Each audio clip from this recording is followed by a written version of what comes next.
Vamos a Donald Trump, que anunciou ontem uma pausa de 90 dias para a cobrança de tarifas comerciais contra ao menos 75 países aliados que seriam sobretaxados. Esses países poupados, por enquanto, são os que, segundo Trump, não retaliaram as tarifas. Com esse anúncio, que foi feito pela rede social Truth Social, os mercados já reagiram e as bolsas dispararam. O índice Dow Jones subiu 7,87%, o S&P 500 teve alta de 9,5% e a Nasdaq disparou de 12,2%, que foi a maior alta desde 2001. O Nasdaq, inclusive, que é onde estão listadas as empresas de tecnologia, como a Apple, a Microsoft, a Amazon e a Meta. Essas variações geraram ali uma desconfiança, uma suspeita de manipulação do mercado por parte do presidente Donald Trump, e o senador democrata Adam Schiff, da Califórnia, falou sobre essa suspeita. Vamos ouvir. You may have seen early in the day Trump tweet this. Yeah, this is a good time to buy. So the question is, between that tweet and Donald Trump's announcement that he was reducing the tariffs on most other nations apart from China, the question is, who knew what the president was going to do? And did people around the president trade stock knowing the incredible gyration the market was about to go through? Because look, this is a president who is trading in his own meme coin, even as he's president. Essa desconfiança é muito plausível, né, Fred? Se a gente for parar para pensar assim, todas essas ações, essa sucessão de declarações, enfim, do presidente Donald Trump. Sim, ontem foi um dia que as coisas começaram a encadear, apontando para um risco realmente de um inside trading, né, que é a manipulação de dados internos para favorecer o resultado de negócios. Como o deputado ali mostrou, por volta das 9 horas da manhã, o Donald Trump postou no Truth Social aquela informação dele falando que era para comprar. Uhum. E ele ainda fez um detalhe, se você ver aqui assim no final. Esse é um ótimo momento para comprar, DJT. DJT são as iniciais Donald John Trump, que ele usa normalmente para identificar quando ele pessoalmente posta as mensagens, não a equipe. Ao mesmo tempo, o DJT é a identificação do Trump Media and Technology Group, né, que é a empresa dele, listada na Standard & Poor's. Né? Então, essa informação é importante vocês verem, porque é o seguinte, ele faz essa indicação por volta das 9 horas da manhã, 10 horas da manhã aqui. Né? Aí, 4 horas depois, ele solta um novo tweet no Truth Social anunciando a suspensão das tarifas. Né? Você vê o horário ali por volta de 1h19. Né? E esse aqui também você não vai ver o DJT no final. Ainda que esteja naquela linguagem dele, etc., você não está vendo isso. Mas ele vai detalhando uma série de informações que, inclusive, informam os investidores. E isso se reflete no comportamento da Standard & Poor's, S&P 500, que é a listagem das principais empresas do mercado norte-americano.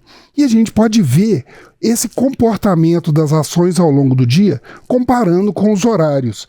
Né? Se você pegar aquela tabela, você vai vendo que assim, nessa linha verde, o comportamento das ações. O primeiro tweet, logo ali no início, por volta das 10 horas da manhã, um pouco antes, você vê que não há alteração, não há uma compra necessária na variação. Na hora do anúncio, né, você vê, vai se aproximando do horário do anúncio, você começa a ter uma movimentação de compra entre o meio-dia e 1h30. Na hora da segunda postagem, você vê o salto, né, aumentando muito o nível de negócios, né, e chegando a isso. Agora, lembra o que eu falei, DJT também é a indicação dos papéis do Donald Trump, né, da empresa de mídia, e essa empresa de mídia teve um ganho de 22% no dia na Standard & Poor's, um ganho de mais ou menos 415 milhões de dólares. Mais uma informação que corrobora as preocupações e que gera suspeita. Sim. Esse ganho de 415 milhões de dólares é mais ou menos o mesmo volume que ele havia perdido na Standard & Poor's em valor de mercado, foi mais ou menos 400 milhões de de dólares nos 2 primeiros dias após o início do tarifaço. Então, essas informações são as que estão sendo levadas para o Congresso pelo senador, pelo deputado e por outros congressistas democratas que querem fazer esse movimento, querem levantar. As chances de levar adiante são baixas. A gente já falou aqui, os republicanos eles são maioria, tanto no Senado quanto na Câmara, né? Garantir essa movimentação, esses ganhos, né, do avanço de uma investigação congressual é baixa. A chance de conseguir isso é baixa. Mas eles vão tentar, ainda que seja para poder fazer a movimentação e levantar esse questionamento em relação à conduta do presidente. Porque tem até essas análises também de... acho que dá pra gente fazer um paralelo com o que aconteceu, a gente falava disso na reunião, né, com a Libra do Javier Milei na Argentina, em que ele incentiva ali a compra de uma criptomoeda e aí depois essa criptomoeda sai, enfim, ela tem uma queda gigantesca, mas quem tinha informação privilegiada ganhou muito dinheiro. E é a desconfiança que existe em relação ao que aconteceu nos Estados Unidos, né, essa movimentação do presidente Donald Trump, que favoreceu não só a empresa dele, né, Fred? Também teve outros favorecidos aí, aliados de Donald Trump. Sim. O ganho de mercado ontem entre os 500 maiores investidores foi de 4 trilhões de dólares. Eu acho que o ganho total, eu me limitei aqui nos 500 porque eu me confundi com uma outra informação. Foram mais de 4 trilhões de dólares. A recuperação só no dia de ontem foi de 70% das perdas desde o início do tarifaço. Em um dia, né? Em um dia. Né? Foi uma movimentação muito complexa. Você citou a questão da criptomoeda do Milei, a Libras. Né? Ali, a declaração do Milei, falando assim, e ele foi mais específico do que o Trump. Ele falou assim, gente, essa criptomoeda aqui, essa iniciativa é muito boa, porque ela ajuda aqui o Estado argentino, que vai crescer e nossa economia vai ficar pujante. Tanto é que ontem também o Congresso argentino aprovou, uma margem mais ou menos uns 30 votos no parlamento, o início das investigações sobre isso. Né? Então, Milei também sofreu um impacto. Mas lá a questão é diferente, porque ele precisa de uma coalizão para poder controlar o Congresso. O Trump não. Né? Mas, como você falou, muita gente acabou se beneficiando. Muita gente que perdeu muito dinheiro. Né? Principalmente aquele grupo dos investidores e empresários de tecnologia das Big Techs. Né? Esse dado aqui é dos maiores bilionários do mundo. A Bloomberg News tem esse índice de bilionários, ele acompanha dia a dia a fortuna, o patrimônio desses bilionários e o que eles ganharam, o que não perderam. Aí tem mais um problema, né? Que nós vamos ver aqui assim.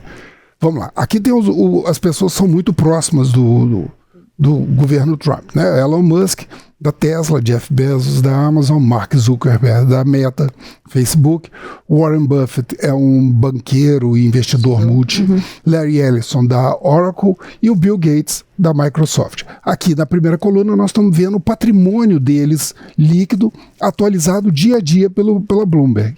A última alteração do dia 9 dessa movimentação de mercado, você vê os ganhos que essas pessoas tiveram com essa movimentação. Nós estamos afirmando aqui que eles receberam informação privilegiada. O que nós estamos vendo aqui é o que esse índice reflete da movimentação da Bolsa em relação ao patrimônio deles, que também está listado em Bolsa. O Elon Musk ganhou 35 bilhões. É mais ou menos 5 bilhões, mais ou menos, a mais do que ele perdeu naqueles 2 dias. Ele perdeu em torno de 2 bilhões. O Jeff Bezos tinha perdido 24 bilhões. Ele conseguiu, em valor de mercado, né, do seu patrimônio pessoal, recuperar 18. No primeiro dia, né? Acho que vale ressaltar isso. É no primeiro dia. Nesse dia de ontem, que teve toda essa movimentação. Tanto é, mas é uma coisa que a gente tem que ficar de olho, porque, por exemplo, hoje, os mercados futuros na Standard & Poor's estão indicando queda, não estão indicando um ganho de mercado. Então, são essas coisas que reforçam as suspeitas de uma manipulação de mercado. As respostas do Donald Trump ontem também foram muito vagas, né? Ele, em alguns momentos, falou, não sei que momento que eu decidi se foi antes ou não. Alguns dias atrás, a equipe da Casa Branca havia descartado oficialmente que haveria uma suspensão de 90 dias. E ontem ela foi anunciada.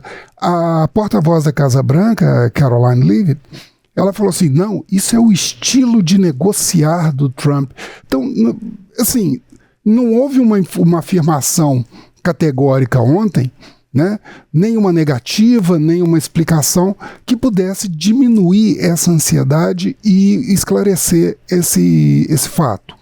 A gente falava ontem, né, Fred? Desculpa te interromper, mas acho que é só esse parêntese aqui sobre um assunto que a gente trouxe ontem, que é a respeito das cartas, né? Essa referência, essa analogia que a gente fez, que você fez muito bem, com o jogo de pôquer e toda essa movimentação do Donald Trump, sobre as cartas na mesa, e aí ele tira essa carta agora que acho que as pessoas não estavam esperando que fosse fazer isso de uma forma assim, né, que fica... Beleza, ainda precisa ser investigado, se foi isso mesmo e tudo mais, mas até para quem é leigo, eu sou uma pessoa muito leiga em bolsa, vejo isso, me vem à cabeça, poxa, tem alguma coisa aí, né? A gente tem uma movimentação de um nome que tem uma importância muito grande, uma relevância muito grande para o mercado reage, e aí depois ele contando com essa reação do mercado, né? Até que ponto ele não sabia, até que ponto essas informações privilegiadas não foram passadas para aliados também. Então, assim, acaba que vem como uma surpresa, para mim pelo menos, né? Assim, vem como uma surpresa, mas quando vem... a gente pensa, bom, devia ter esperado alguma coisa assim. É porque com o Trump, o ideal é esperar o inesperado. Ele atua dessa forma, né? Vamos dar o benefício da dúvida aqui, e é importante que se dê realmente, porque nada aqui que nós estamos falando é uma acusação formal ainda feita, nenhuma investigação em andamento. O que o deputado levantou, e nós estamos recolhendo os dados e apresentando para vocês os dados da forma que elas foram disponibilizados, e a gente pode, daí você vai formar a sua opinião em relação a isso, né? Mas ontem ele fez uma manobra, né? Vamos pensar do ponto de vista de estadista, em que ele concentra as suas apostas, né? Vamos retomar aquela imagem, contra um único adversário, a China. Então ele usa todo o poder, as cartas dele, contra um, e retira os outros da mesa de certa forma. Tanto é que a União Europeia também vai adotar uma suspensão de 90 dias. O México já havia anunciado que não pensa em fazer retaliação, a ideia é negociar. Vários países pelo mundo estão diminuindo, assim, aguardando como que vai funcionar, porque esses 90 dias vão, ainda que tenha um aumento de tarifa em vários casos, é menos do que o que veria com as tarifas adicionais. Agora, vamos pensar também na possibilidade de que haja uma manipulação de mercado, que não tenha sido uma coincidência. É uma questão muito grave, porque é uma apropriação do aparato do Estado, né, do Estado norte-americano, para fins pessoais, né? Isso não é uma atitude que seja digna realmente do chefe de Estado, fora que é extremamente perigoso. Nós estamos correndo hoje aqui assim, nos últimos dias, na expectativa de uma recessão nos Estados Unidos e uma recessão global. Você fazer uma movimentação para o ganho de uma empresa, né, a recuperação de prejuízo de uma empresa, ou beneficiar o grupo A, B ou C, e para isso você joga toda a economia no chão, é uma jogada, uma cartada suicida. Né? Porque essas empresas vão ter que lidar com isso. Se você parar para pensar, a própria Apple está tentando se virar com o aumento das taxas de produção. Eles embarcaram, se não me engano, quase 1,5 milhão de iPhones por meio da Índia para tentar driblar essas tarifas impostas pelo Trump, para que os iPhones não tenham esse disparo de preço de quase 3, 4 mil dólares ali no preço unitário. Então, é uma questão muito séria, né? E essa mistura que o Donald Trump, nos discursos dele, ele faz, né? Tanto é que o acordo de paz do cessar-fogo em Gaza, ele associou a construção de um resort, né? O acordo da Ucrânia, ele associou com a exploração de terras raras. Ele não faz muita diferença no discurso dele entre o que é estatal e o que é política, o que é negócios, o que é a atuação do homem Donald Trump com a atuação do líder de Estado.